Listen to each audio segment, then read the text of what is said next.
Sylhet city কর্পোরেশনের ২৭টি ওয়ার্ডে ৬১,০০০-এরও বেশি শিশুকে ভিটামিন এ ক্যাপসুল খাওয়ানো হবে। জাতীয় ভিটামিন এ প্লাস ক্যাম্পেইনের আওতায় তাদেরকে এই ক্যাপসুল খাওয়ানো হবে। আগামী ১১ থেকে ১৪ ডিসেম্বর ৪ দিনব্যাপী চলবে এই ক্যাম্পেইন।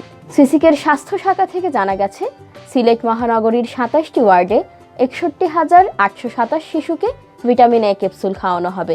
এর মধ্যে ৬ থেকে ১১ মাস বয়সী শিশুর সংখ্যা ৬,৩৯৬ জন, ১২ থেকে ৫৯ মাস বয়সী শিশু আছে ৫৫,৪৩১ জন। মোট শিশুদের মধ্যে প্রতিবন্ধী ১১৩ জন।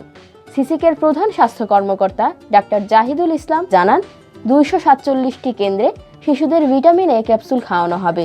এর মধ্যে ইপিআই টিকাদান কেন্দ্রে ১২২টি, নিয়মিত কেন্দ্র ২০টি, অস্থায়ী কেন্দ্র ৮২টি এবং অতিরিক্ত কেন্দ্র আছে ২৩টি।